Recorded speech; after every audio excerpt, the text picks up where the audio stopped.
नमस्कार साथियों, शिक्षा आईएएस इंस्टीट्यूट के ऑनलाइन प्लेटफॉर्म में आपका स्वागत है। और देखिए, अपन स्टार्ट कर चुके हैं कांस्टेबल का बैच, जिसमें अब आज हम आपके सामने 30 प्रश्न लेकर आए हैं रीजनिंग की। तो चलिए साथ में शुरुआत करते हैं और आप अपने घरों में बैठकर इसको सॉल्व करने की कोशिश करेंगे साथ साथ। तो चलिए आगे बढ़ते हैं, देखते हैं आज का पहला प्रश्न। अच्छा, पहला प्रश्न क्या कहता है? कथन और कार्यवाही से ये प्रश्न रिलेटेड है। क्या कहता है प्रश्न? कथन है कि किशोरों में साइबर अपराध में वृद्धि हो रही है। किशोर जो हैं साइबर अपराध में संलिप्त पाए जा रहे हैं, ये वृद्धि देखने को मिल रही है आजकल। तो इस पर क्या कार्यवाही होगी, क्या कार्यवाही सही होगी, ये आपको देखना है।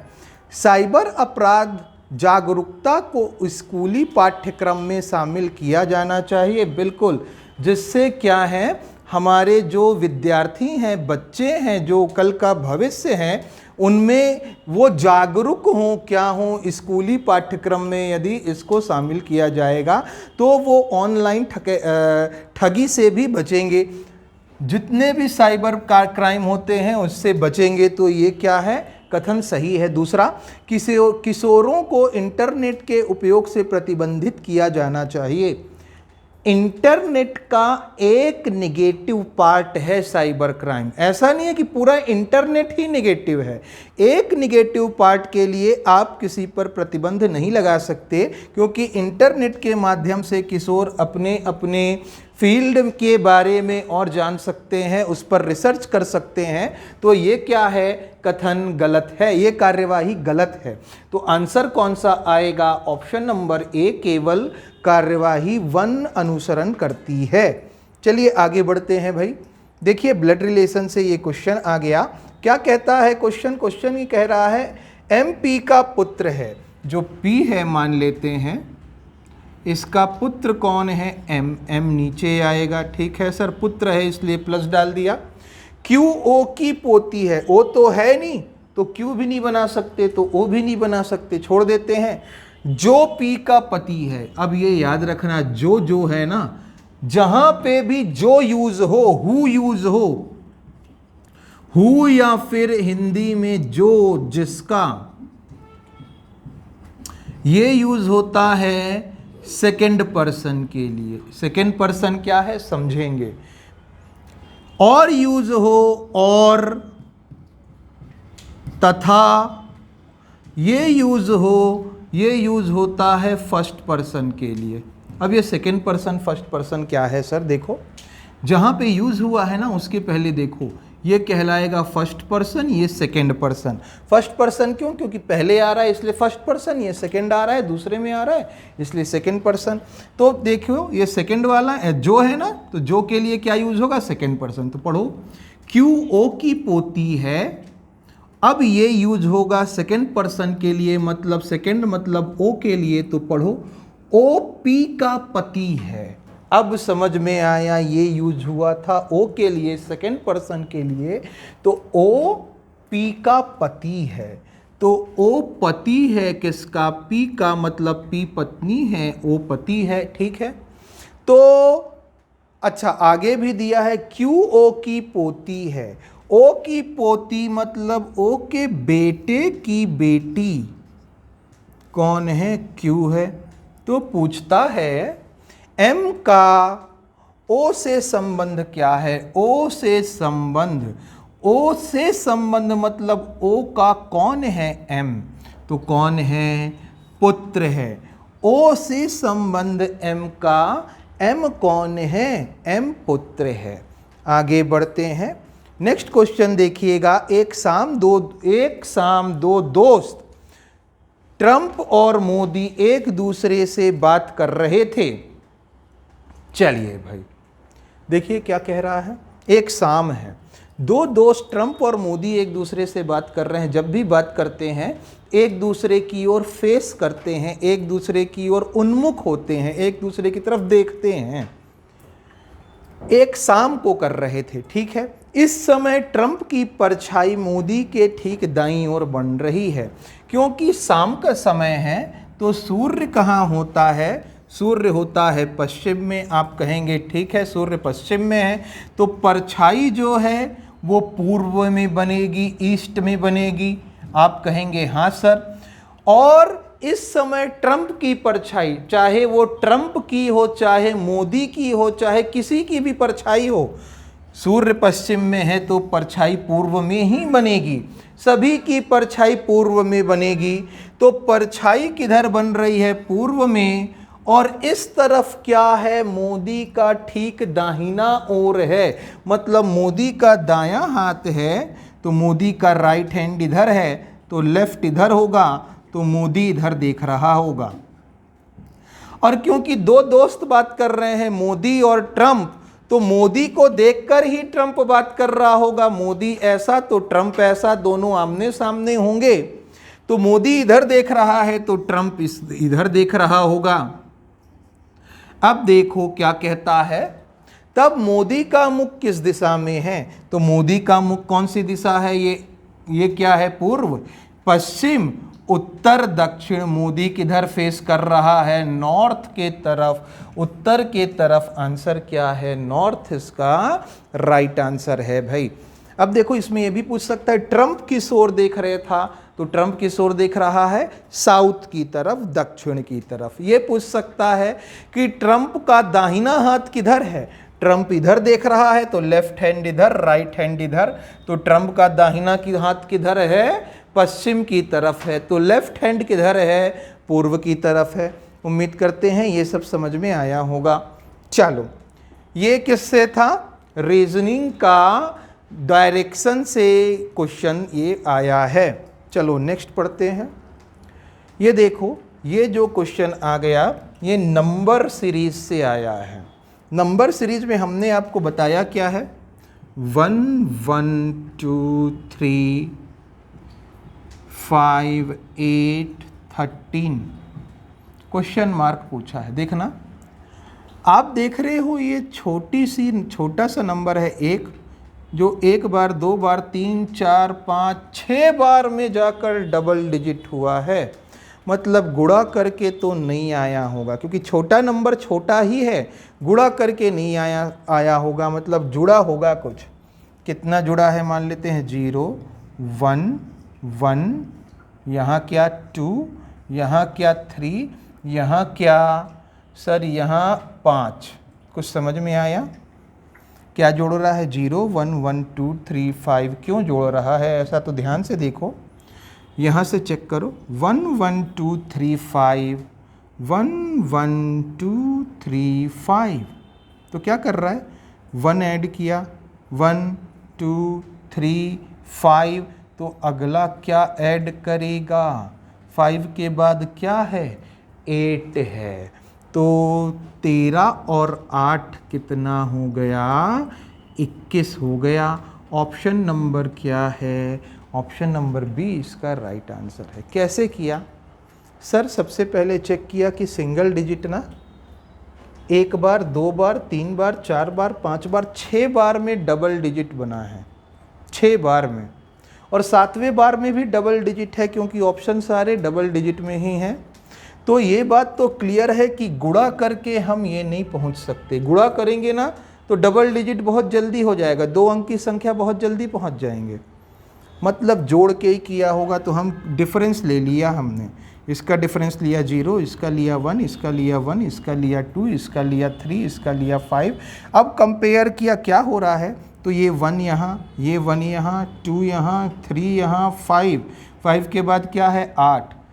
सबको जोड़ा है, देखो 1 0 1, 1 1 2, 2 1 3, 3 2 5, 5 3 8, 8 5 13, तो 13 8 21 हो जाएगा।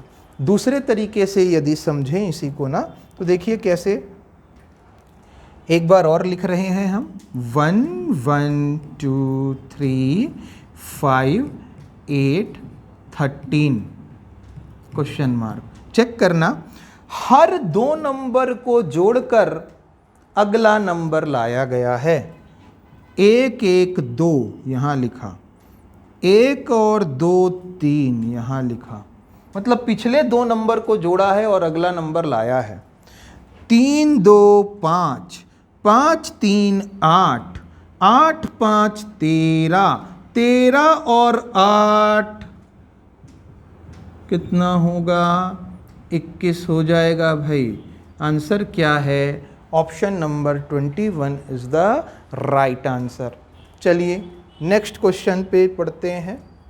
ये देखो, ये ना आपका फिर कोर्स ऑफ एक्शन पे जो उससे रिलेटेड क्वेश्चन है। क्या कहता है? आप बैंक की सुरक्षा में तैनात हैं। हमने हमेशा क्या बताया है, जब भी पढ़ेंगे इसमें चारों ऑप्शन पढ़ना है और बेस्ट पॉसिबल आंसर मार्क करना है। इसमें करेक्ट आंसर कुछ नहीं हो सकता है आपके लिए कुछ करेक्ट हो, दूसरे के लिए कुछ करेक्ट हो, लेकिन बेस्ट पॉसिबल आंसर मार्क करना है। चलिए, और वो कैसे पता चलेगा? आप पढ़ोगे ना तो कम पता चल जाएगा कि ये तो नहीं ले रहा। आप बैंक की सुरक्षा में तैनात हैं।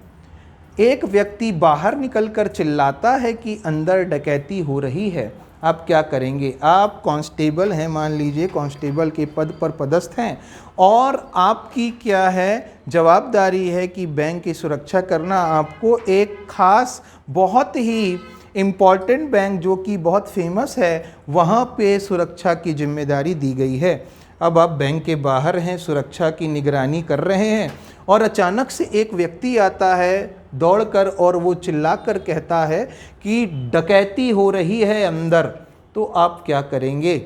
पहला, अपने हथियार के साथ अकेले अंदर जाएंगे, क्योंकि डकैती हो रही है तो किसी एक आदमी का काम नहीं हो सकता। यदि एक आदमी का भी काम है तो अकेले जाना कोई भी बुद्धिमानी की बात नहीं है। तो इसको ऐसा नहीं करेंगे, पर इसको गलत भी मत करो, पहले पढ़ लो।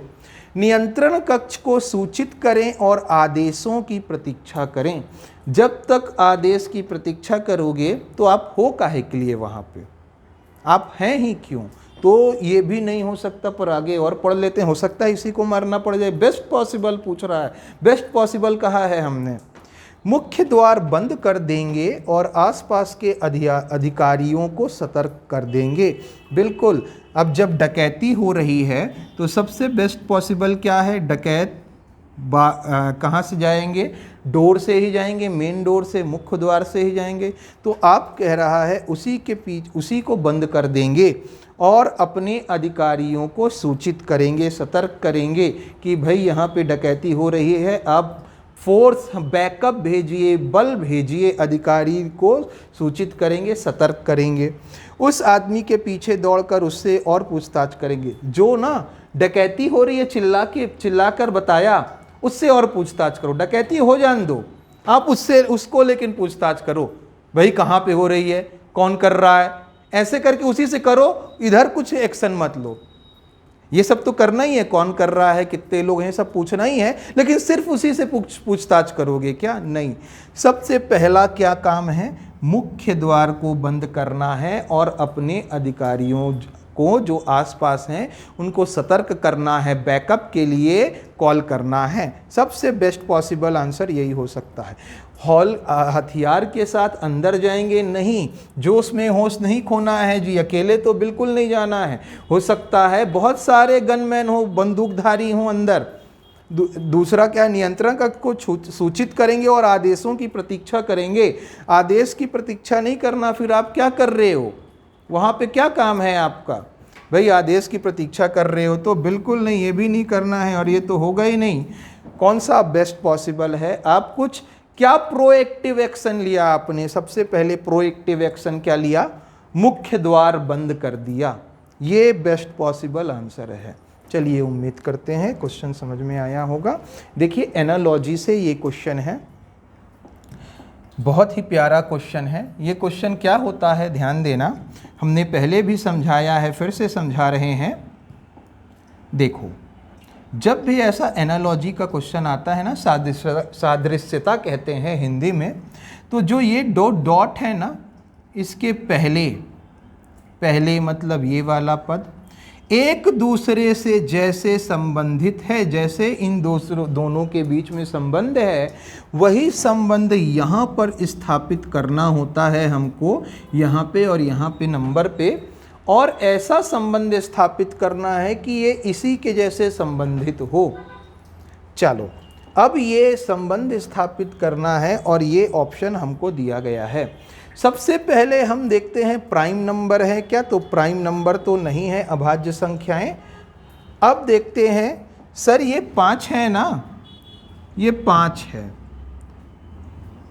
5 की घात 1, तो ये है 6 की घात 2, मतलब 5, 5 से एक बड़ी संख्या। पहले वाले की घात 1 किया है, दूसरे वाले की घात 2 किया है। यहाँ पे क्या है 6 टू द पावर 1, इससे जस्ट एक बड़ी संख्या थी तो इससे जस्ट एक बड़ी संख्या नहीं होगी।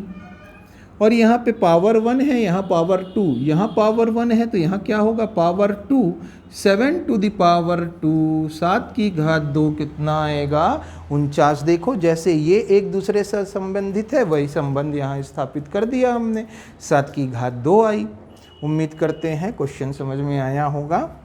नेक्स्ट क्वेश्चन है कोडिंग डिकोडिंग का क्वेश्चन है। टच को ये लिखा जाता है तो प्लांट को कैसे लिखा जाएगा, टच को TOUCH को लिखा जाता है UTOHC।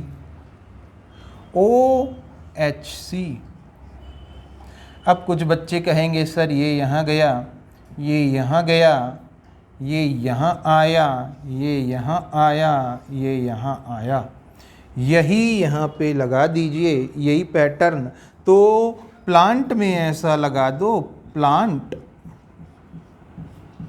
देखो लास्ट वाला एक दूसरे से इंटरचेंज हुआ ना, तो यहाँ पे T आना चाहिए और यहाँ N आना चाहिए।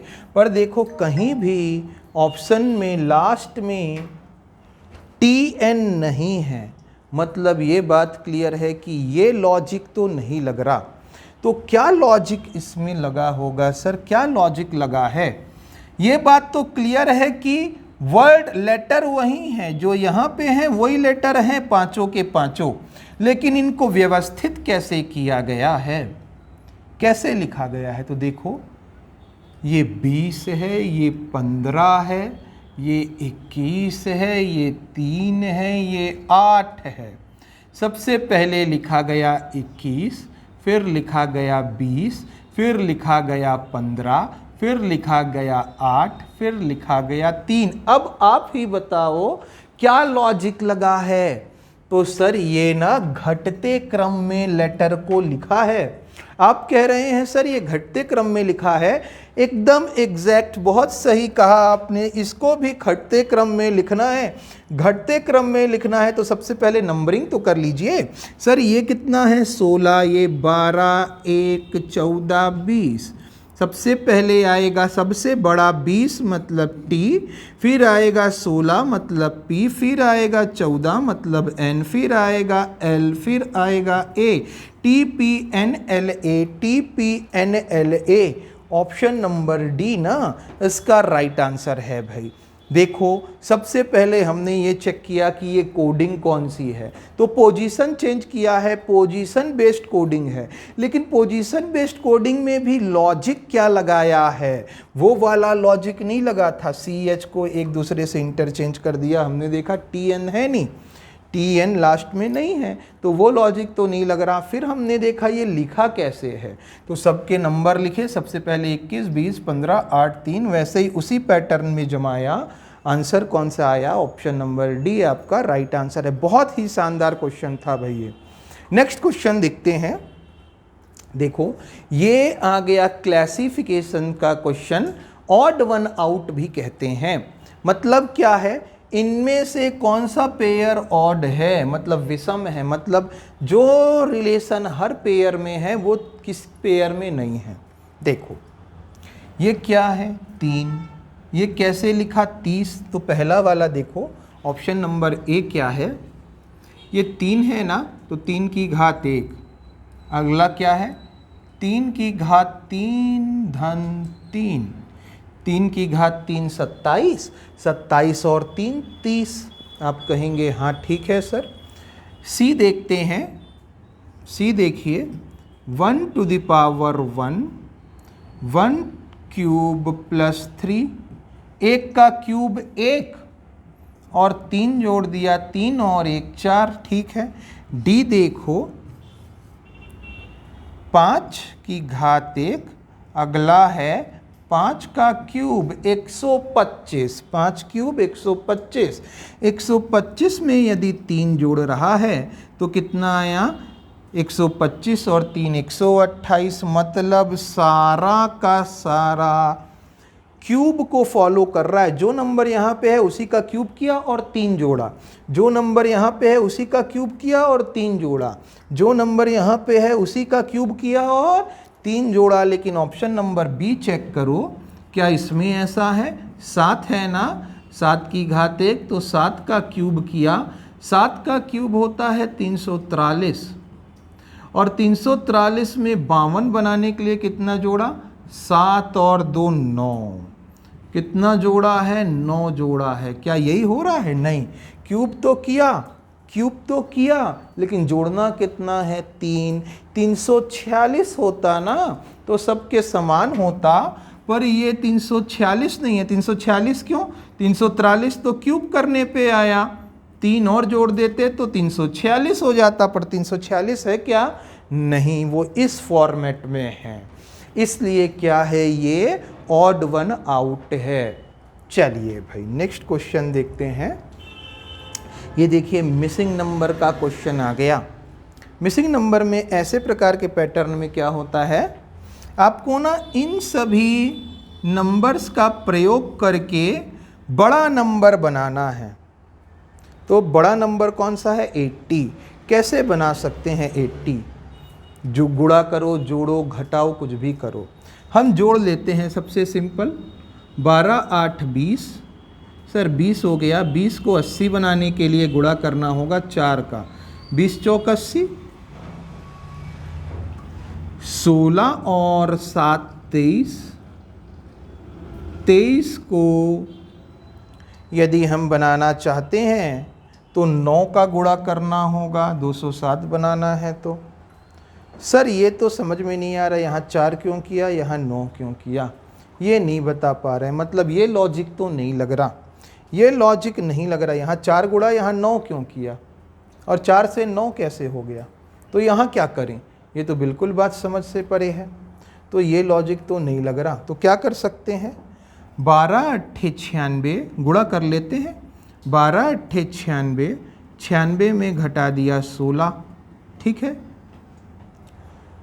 16 पंचे 80, 16 छंग 96, 16 सत्ते 112। अरे ये तो 112 ही आ रहा है और यहाँ पे ज़्यादा जोड़ना पड़ जाएगा, यहाँ घटा रहा है और यहाँ जोड़ेगा, ये लॉजिक भी नहीं काम कर रहा। मतलब गुणा करने वाला लॉजिक भी काम नहीं किया।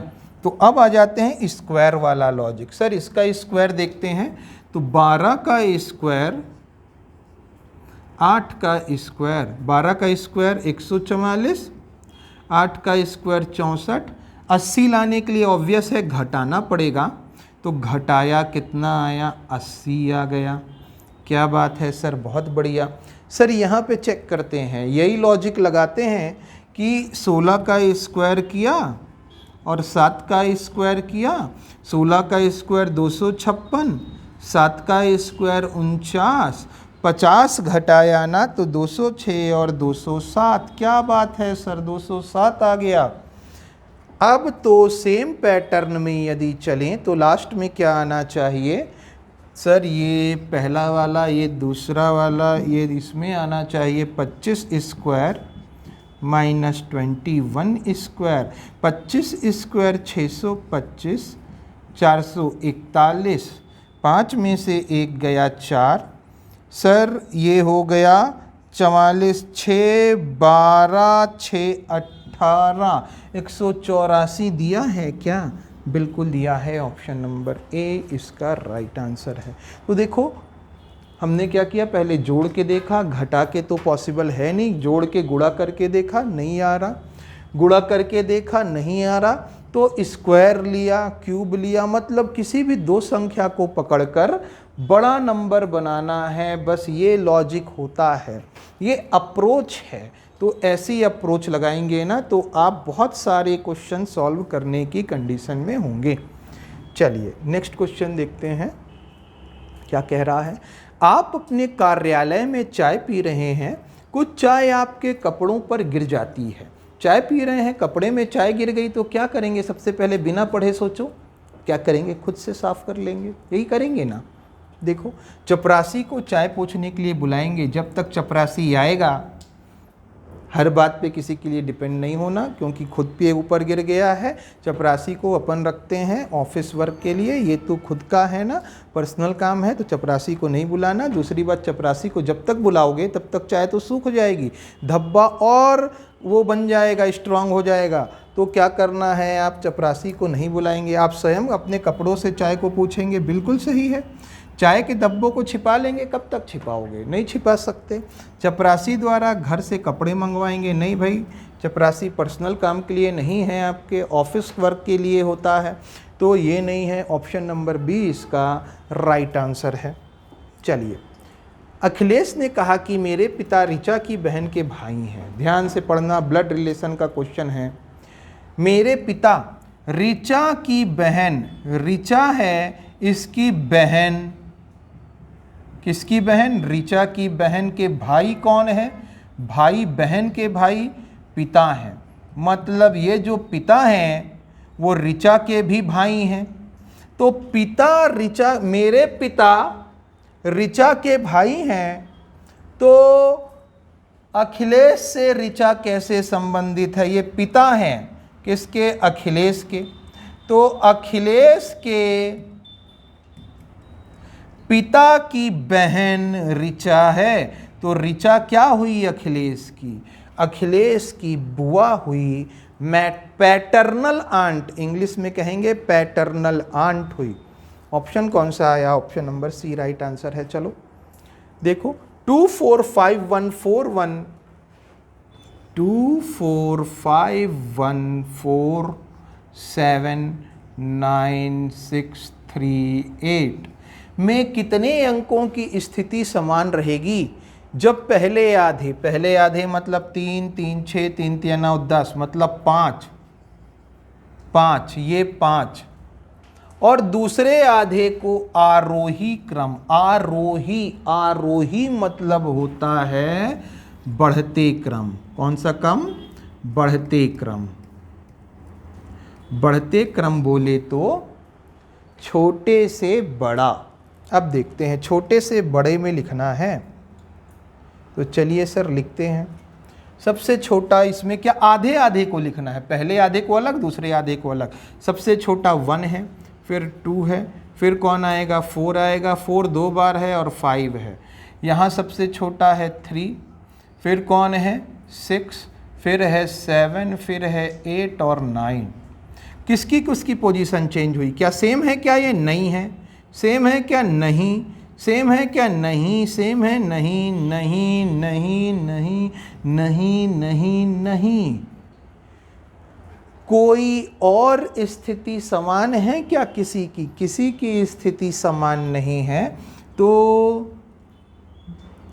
इनमें से कोई नहीं इसका राइट आंसर है भाई। 62 का राइट आंसर है, इनमें से कोई नहीं। उम्मीद करते हैं आपको ये बात समझ में आई होगी। नेक्स्ट क्वेश्चन देखेंगे 63। क्या कहता है? एक श्रृंखला दी गई है जिसमें एक पद लुप्त है। ये श्रृंखला दी गई है, इसमें एक पद लुप्त है।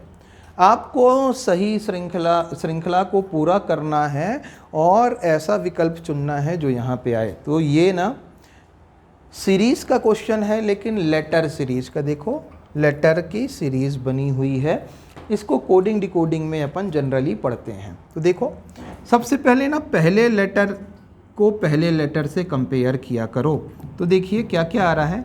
VWXY, STUVWXY, और अगला क्या आएगा? Z। आपको पता है, डायरेक्ट 1 1 ऐड करते गया, V के बाद W, W के बाद X, X के बाद Y, Y के बाद Z। यहाँ पकड़ो G से D, G से D पहुँचा। G होता है 7, D होता है 4, 7 में 4, 7 से 4 कैसे पहुँचा? 3 घटाया, मतलब 4 से 3 घटाएगा तो A में पहुँचेगा, बिल्कुल A में पहुँचेगा, मतलब 1 में पहुँचेगा। 1 में 3 घटाएगा ना तो आएगा -2। अब -2 बोले तो क्या है, जब भी माइनस आए 26 से घटा दो। माइनस आए 26 से घटाओ, कितना आया 24। 24 मतलब x। क्या x है? बिल्कुल है। x 24 है। 24 -3, सब में -3 कर रहा है देखो, तो 24 -3 क्या होगा? 24 में 3 गया 21। 21 मतलब u। ZU कहाँ पे है? एक ही ऑप्शन में है। सर ये 26 वाला नहीं समझ में आया। देखो जब भी ना सीरीज है तो जब भी माइनस में आता है तो हम क्या लेते हैं इसमें, माइनस जब भी आए 26 से घटा दो। क्यों घटा दो? क्योंकि कितने लेटर होते हैं इंग्लिश अल्फ़ाबेट में? 26। तो जब भी माइनस आता है 26 से घटा देते हैं। जब भी 26 से बड़ा आता है, मान लो आ जाता 27, तो इसमें से 26 घटा देते तो कितना आता? 1। 1 मतलब a। उम्मीद करते हैं ये बात समझ में आ रही है। आंसर अपन को मिल गया, पर यदि आप और बनाना चाहो तो चेक करो l। l के बाद n। 12 में से 2 जोड़ा 14।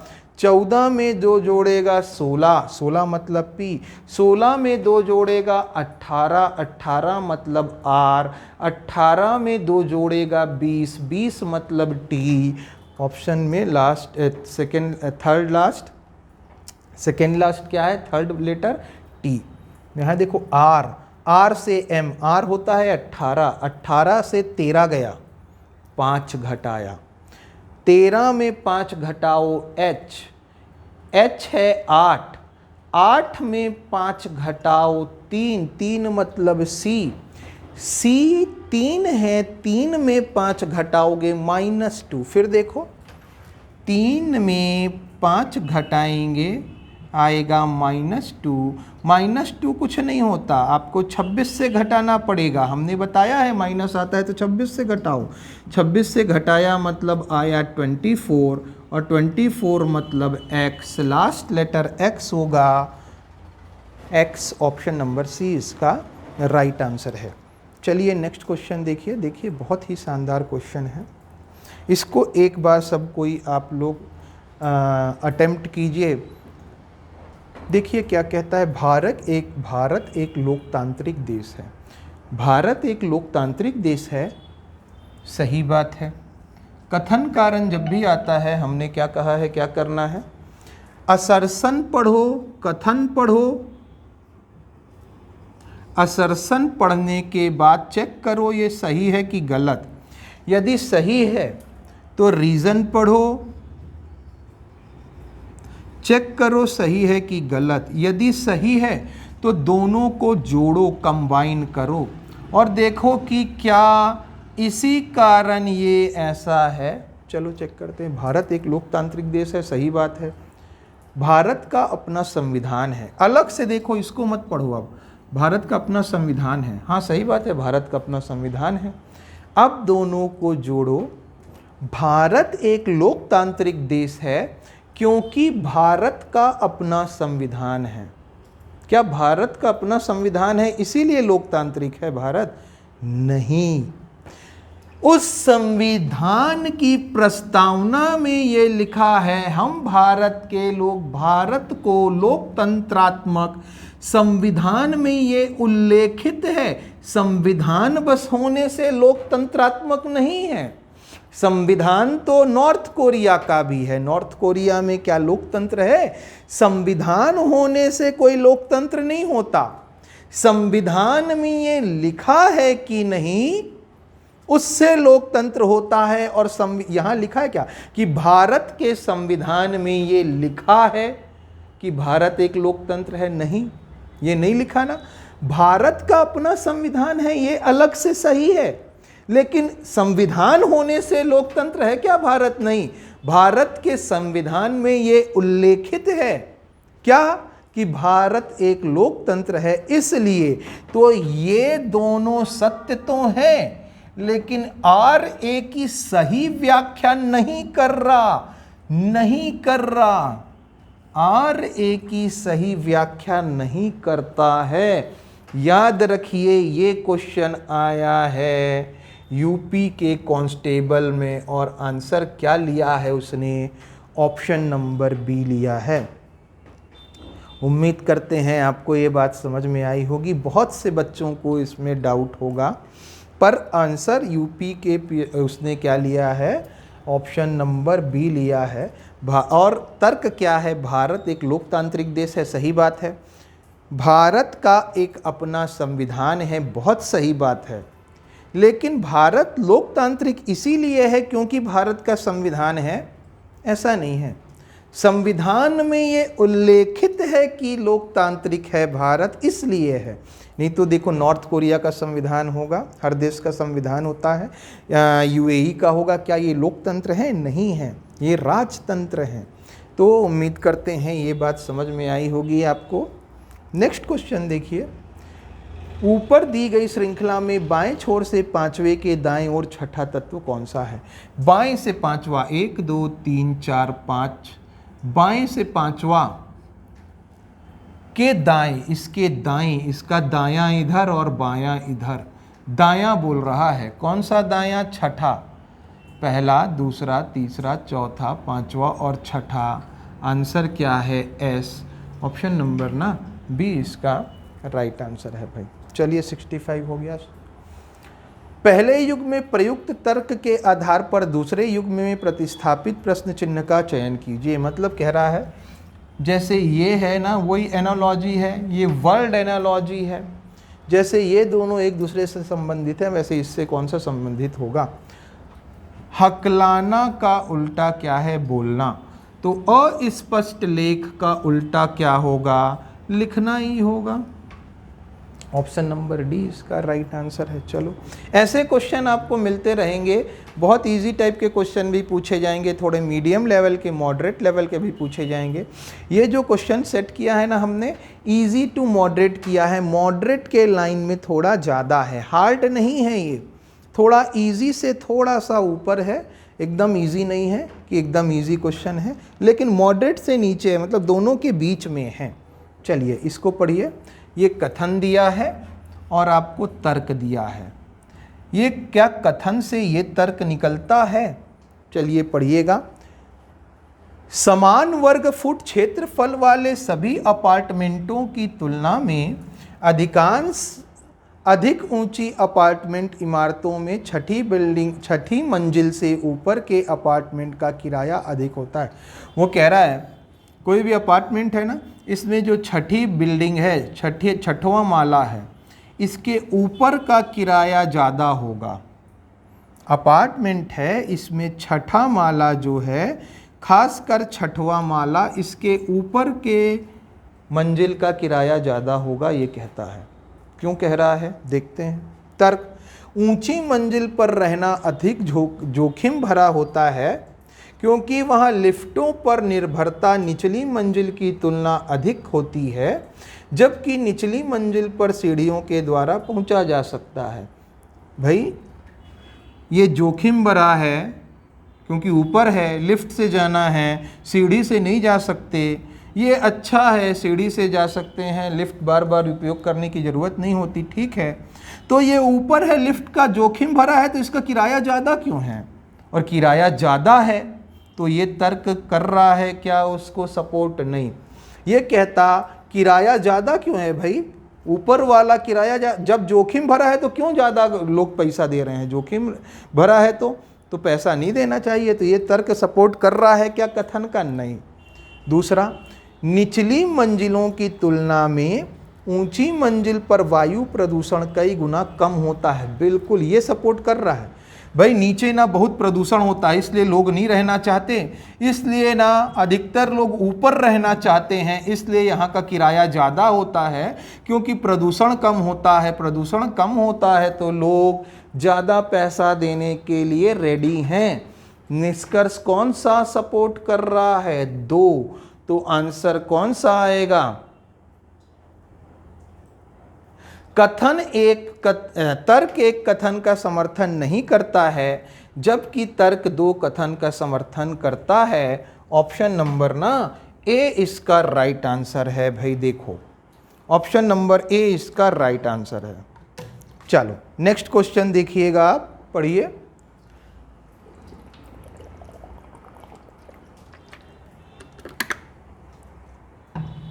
क्या कह रहा है? किसी कोड भाषा में बेबी को ये लिखा जाता है, क्रू को ये लिखा जाता है, तो डेट को कैसे लिखा जाएगा? देखिए बेबी, सबसे पहले आप देखते हैं कोडिंग डिकोडिंग में ना, तो आप ये देखिए कितने लेटर हैं, 4 3 4 2 7। यहाँ देखिए कितने लेटर हैं, 1 2 3 4। कोड में कितने हैं? 5। मतलब किसी एक लेटर का कोड 2 होगा। क्यों? क्योंकि 4 लेटर हैं और 4 कोड होते तो सबके एक एक होते, लेकिन यहाँ कितने कोड हैं? 5। मतलब किसी एक का 2 कोड है।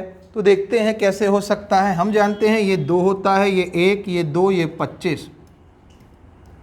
इसी का 2 है रियल में कोड, तो 25 लिखा है क्या? नहीं, 27 लिखा है।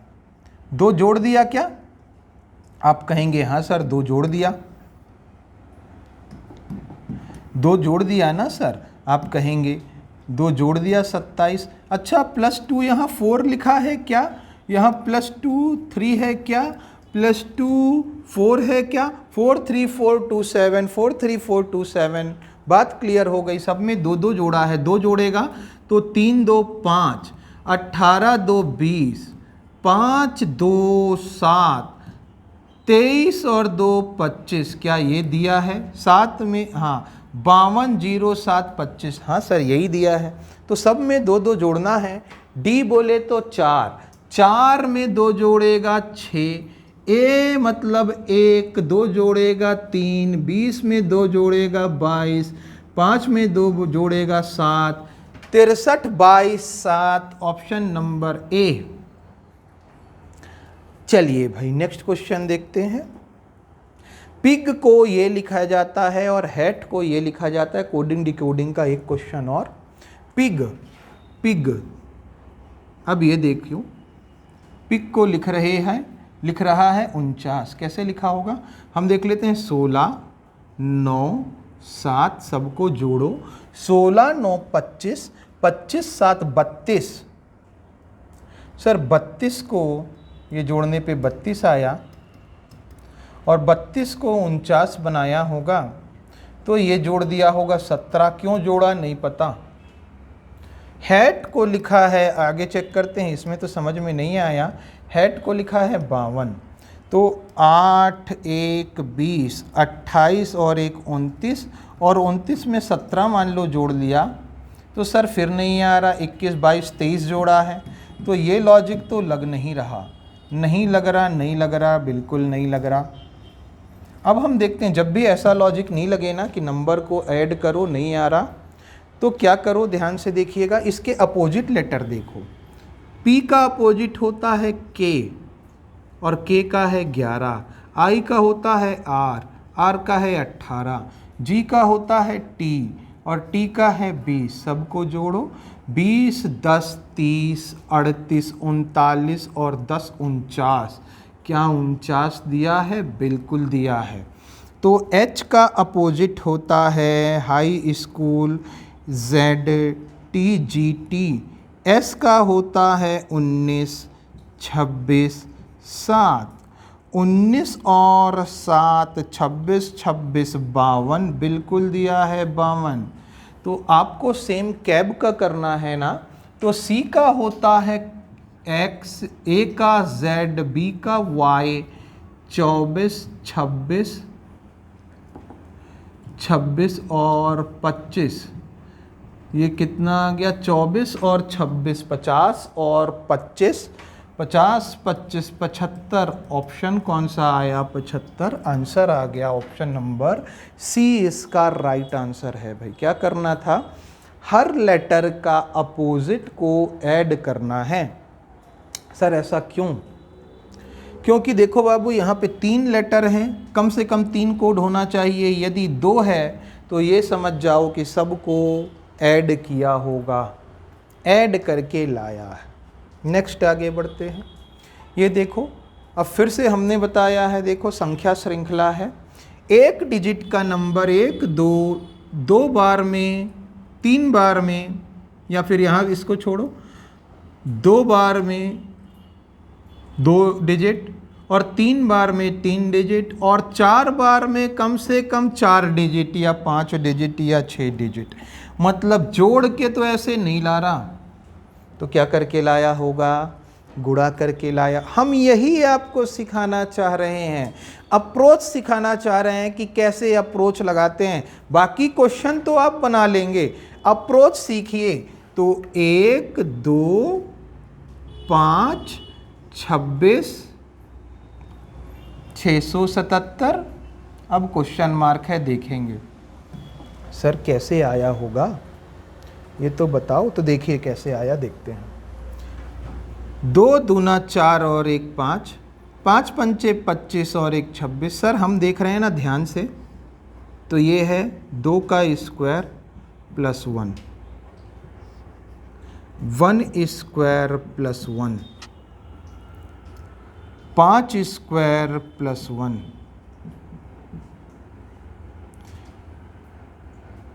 26 स्क्वायर प्लस 1। क्या कर रहा है देखना, ये जैसे 1 है ना, तो 1 यहाँ लिखा, उसका स्क्वायर किया प्लस 1। 2 है तो 2 लिखा, उसका स्क्वायर किया प्लस 1। 5 है तो 5 लिखा, स्क्वायर किया प्लस 1। 5 square 25 plus 1। 26 स्क्वायर 676 और प्लस 1 677। यहाँ क्या करेगा पक्का, 677 स्क्वायर प्लस 1। अब 677 का स्क्वायर तो नहीं आता सर, लेकिन ये बात पता है, जो भी आएगा इकाई के अंक में 9 होगा। 7 सत्ते 49, जो भी स्क्वायर आएगा इकाई के अंक में 9 होगा, और 1 जोड़ेंगे तो 9 और 1 10 हो जाएगा। यूनिट प्लेस में इकाई के अंक में 0 आएगा। 0 नहीं है, 0 नहीं है, 0 नहीं है, एक ही ऑप्शन में 0 है। ऑप्शन नंबर डी इसका राइट आंसर है। चेक कीजिए। दूसरे तरीके से और कैसे सोच सकते हैं, 1 2 5 26 677 क्वेश्चन मार्क, ऐसा है ना। तो ऐसा देखो, 2 दूना 4 और 1 5, 5 पंचे 25 और 1 26, 26 26 676 प्लस 1। मतलब उसी संख्या का उसी संख्या से गुणा कर रहा है। 2 से गुणा किया, 5 से किया, 26 से, 677 से करेगा, और सब में 1 जोड़ते जाएगा। उम्मीद करते हैं ये बात समझ में आई होगी। नेक्स्ट क्वेश्चन देखिएगा, क्वेश्चन नंबर 71। इसको तो बनाने का बहुत अच्छा तरीका हमने बताया है। क्या, अल्टरनेट जो है ना, वैकल्पिक सतह, वैकल्पिक मतलब अल्टरनेट मतलब एक को छोड़ दो, एक को छोड़ो एक, ये दोनों ना एक दूसरे के अपोजिट होंगे। तो J और O एक दूसरे के अपोजिट हैं। अब वैकल्पिक क्या है, T और H एक दूसरे के अपोजिट हैं। अब बचा कौन, K और M। इसको Z मेथड कहते हैं। Z बनाओ, Z मतलब 4 4 है ना, 4 सतह को जोड़ो और Z बनाओ। Z मतलब Z, ऐसा Z। Z ऐसे भी बन सकता है, Z ऐसे भी बन सकता है, Z ऐसे भी बन सकता है। तो 4 4 को जोड़ना है, 1 2 3 4। Z मेथड से K और M एक दूसरे के अपोजिट हैं। K और M एक दूसरे के अपोजिट हैं। क्या पूछा है, K के विपरीत कौन सा होगा। हम जानते हैं विपरीत में वही होता है जो अपोजिट होता है। तो K के विपरीत कौन होगा, M होगा। M ऑप्शन नंबर डी ना इसका राइट आंसर है भाई। चलिए नेक्स्ट क्वेश्चन देखिएगा, पढ़िए इसको क्या कहता है। सर ये क्वेश्चन कह रहा है कि दी गई आकृति में कितने त्रिभुज हैं, how many triangles are there in the given figure. देखो ये तो बहुत सिंपल है, ये एक त्रिभुज हो गया, 2 हो गया, 3 हो गया, और ना सबको जोड़ने पर ये कितना हो गया, 4 हो गया। उम्मीद करते हैं ये बात भी समझ में आई होगी। ऑप्शन नंबर ए इसका राइट आंसर है। नेक्स्ट क्वेश्चन, हाँ भाई ये देखो, इसको 1 मिनट रुक कर आप सॉल्व करने की कोशिश करें। देखते हैं क्या आप इसे बना सकते हैं, बना पाएंगे। बहुत ही इम्पॉर्टेंट क्वेश्चन है। अगले 2 क्वेश्चन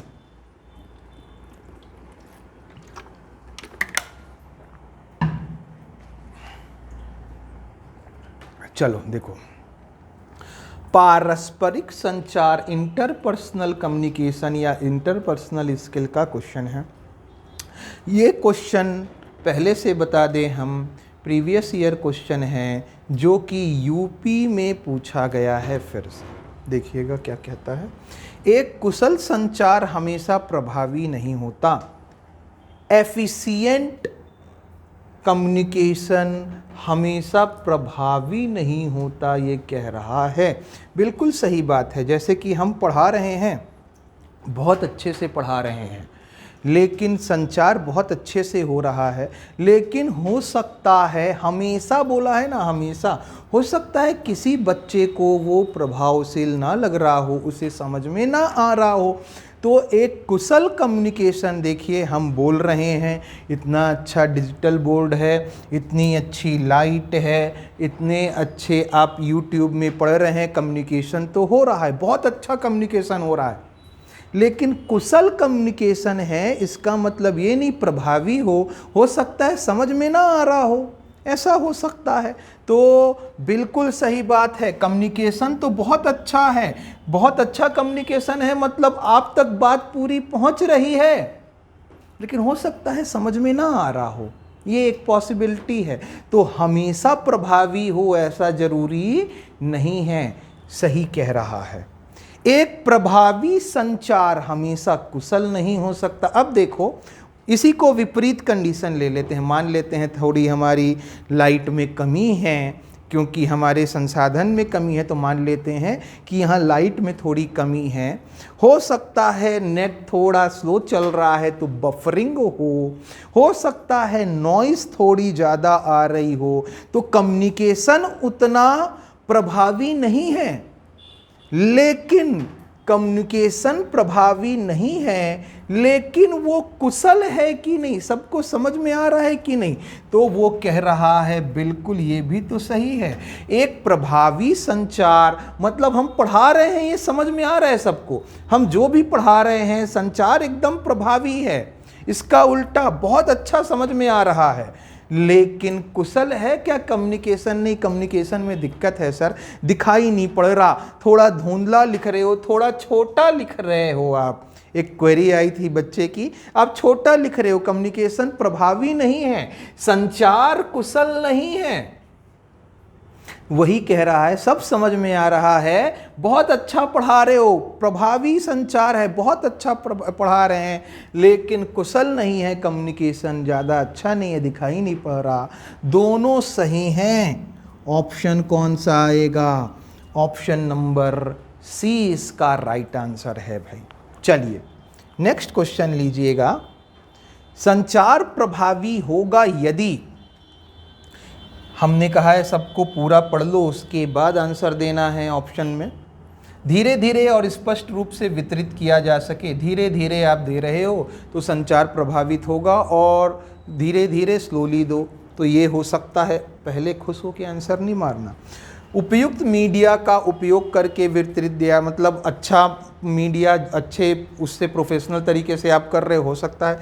प्रेषक द्वारा इच्छित रूप में प्राप्त हो, मतलब प्रेषक जैसे चाह रहा है सेंडर वैसे ही प्राप्त हो, तुरंत प्राप्त हुआ हो। देखो अब ध्यान से, बहुत सारे बच्चों ने इसे आंसर टिक किया होगा कि जैसा प्रेषक चाह रहा है वैसे ही प्राप्त हुआ हो, पर इसका राइट आंसर क्या है? तुरंत प्राप्त हुआ। अब देखना समझना, हम कांस्टेबल का बैच चला रहे हैं, और इस कांस्टेबल के बैच में जो YouTube में पढ़ा रहे हैं, ये कांस्टेबल का बैच चल रहा है। मान लो ये बैच आपको मिलता है 20 सितंबर को, 20 सितंबर को आप ये वीडियो देख पाते हो, मान लेते हैं, तो क्या कम्युनिकेशन प्रभावी हुआ? नहीं। तुरंत प्राप्त हो, क्या पता आप 2 महीने 3 महीने बाद देख रहे हो, आपका तो एग्ज़ाम हो गया, तो कहाँ प्रभावी है? संचार तभी प्रभावी होगा यदि वह आपको जैसे ही हमने दिया, जैसे ही संचारित किया, आपको प्राप्त हो गया। धीरे धीरे धीरे धीरे प्रभावित हो, ये कहाँ का कौन सा संचार है? आप भेज रहे हो रक्षाबंधन में अपने बहन को किसको, भाई, अब लड़कियां भेजती हैं अपने भाई को राखी, और आप भेज रहे हो मिठाई या कुछ ऐसी चीज़, गिफ्ट भेज रहे हो। पता चल रहा है 1 साल बाद दिवाली में पहुंच रहा है वो, तो संचार प्रभावित हो रहा है क्या? प्रभावी है क्या? नहीं, प्रभावी नहीं है। धीरे धीरे में उपयुक्त मीडिया का उपयोग करके वितरित किया गया, ठीक है, ये हो सकता है, पर इससे भी ज़्यादा सही क्या है? ये प्रेषक द्वारा इच्छित रूप में प्राप्त, प्रेषक जैसे चाह रहा है वैसे ही प्राप्त हो, ऐसा कह रहा है, पर तुरंत किया प्राप्त हुआ सबसे प्रभावी होगा। ये याद रखिए, एमपी में पूछा गया है। ये क्वेश्चन इंटरपर्सनल का एमपी में पूछा गया था, और आंसर क्या लिया है उसने? तुरंत प्राप्त हुआ। चलिए आगे बढ़ते हैं। अच्छे पारस्परिक कौशल का उदाहरण क्या है? दूसरों की बात को काटना, बिल्कुल नहीं। सक्रिय श्रवण मतलब एक्टिव लिसनिंग, मतलब ध्यान से सुनना हो सकता है। ज़्यादा बोलना, बिल्कुल नहीं, दूसरों को ज़्यादा बोलना तो है ही नहीं। टाल मटोल करना, बिल्कुल नहीं, ये बात तो क्लियर है। सक्रिय श्रवण आप सभी लगा सकते हो। हाँ, नीचे दी गई श्रेणियों के बीच संबंधों को सर्वोत्तम रूप से दर्शाने वाली आकृति का चयन करें। Venn diagram. शब्द, वाक्य, वर्णमाला, अनुच्छेद। देखो, अनुच्छेद क्या है? सबसे बड़ा है, उसके अंदर आएगा वाक्य, उसके अंदर आएगा शब्द, और शब्द के अंदर आएगी वर्णमाला। Option number D right answer है। आप सभी बना सकते हैं इसको। हाँ, कथन और निष्कर्ष से रिलेटेड क्वेश्चन है। राज्य में सूखाग्रस्त क्षेत्रों में पानी के टैंकर उपलब्ध कराने हेतु सरकार को कुछ भी खर्च करना जरूरी नहीं है। ये कथन है, एक बार और पढ़ लीजिए।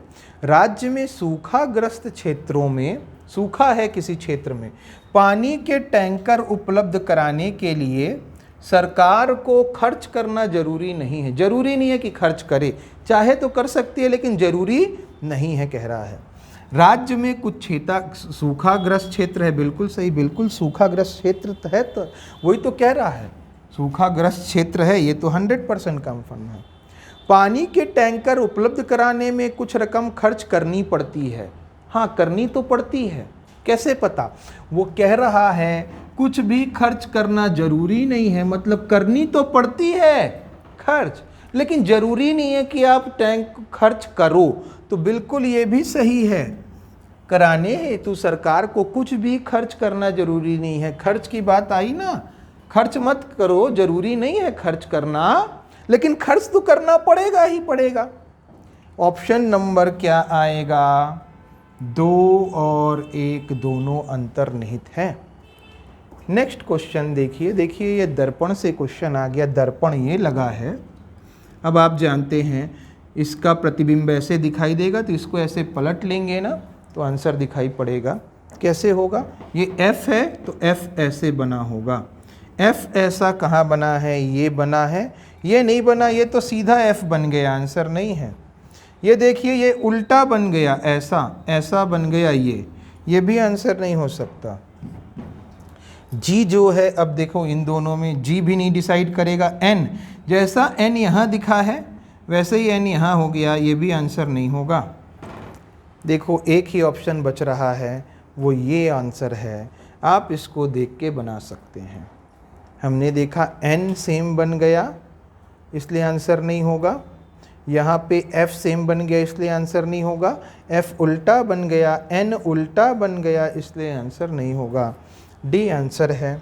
नेक्स्ट क्वेश्चन देखिएगा, ये फिर से आ गया किससे? एनालॉजी का क्वेश्चन।